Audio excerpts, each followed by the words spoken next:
માટે ગયા. લાલો ખાણીઓ ખેંચીને બે વૃક્ષ પાસે જાય છે. બે વૃક્ષની વચ્ચે ખાણીઓ ફસાઈ જાય છે. લાલાના ચરણ વૃક્ષને અડગ્યા. બે દિવ્ય પુરુષ ઉત્પન્ન થયા. બંને પુરુષ એ કુબેરના બે દીકરા, નર કુબેર અને મણિગ્રીવ.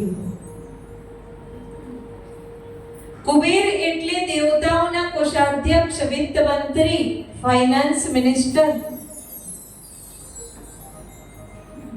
બંને દીકરાઓને ખૂબ અભિમાન હતું. એકવાર નિર્વસ્ત્ર થઈને દેવાંગનાઓ સાથે સ્નાન કરે છે.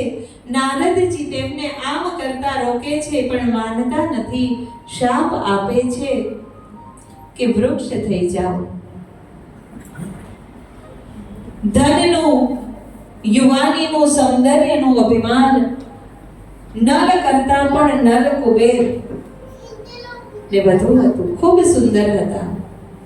જેના ગળામાં મણિ છે એવા મણિગ્રીવ પણ ખૂબ અભિમાની હતા. આપણે સંપત્તિ બાળકોને આપીએ છીએ, પણ જો સંપત્તિની સાથે સંસ્કાર ન આપીએ તો દોષ આવે.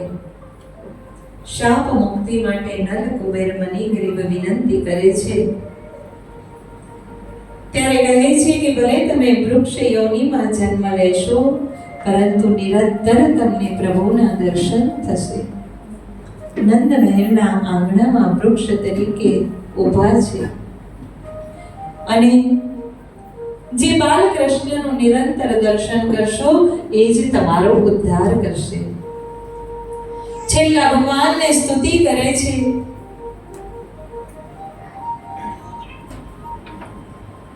નલ કુબેર અને મણિગ્રીવ સ્તુતિમાં કહે છે કે વાણી તમારા ગુણાનુવાદ ગાવામાં, અમારા હાથ તમારી સેવા કરવામાં, મન તમારું સ્મરણ કરવામાં અને મસ્તક તમને પ્રણામ કરવામાં, સાથે અમારી દ્રષ્ટિ તમારા દર્શન કરવા માટે હંમેશા તત્પર રહે.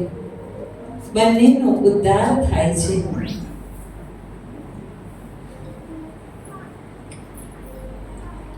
આ દામોદર લીલા જે છે એ ગોકુળની મુખ્ય લીલા છે. જ્ઞાની જે હોય છે એ ઈશ્વરનો સાક્ષાત્કાર કરી શકે, પણ પરમાત્માને બાંધવાની શક્તિ જ્ઞાનીમાં નથી. ભક્ત જ ભગવાનને બાંધી શકે. જ્ઞાની જે હોય છે તે બ્રહ્મનું ચિંતન કરતા કરતા બ્રહ્મમય થઈ શકે, પણ અનન્ય ભક્તિ જ ભગવાનને બાંધી શકે છે. આ અનિત્ય એવા શરીરથી નિત્ય એવા પરમેશ્વરને પ્રાપ્ત કરી શકાય છે.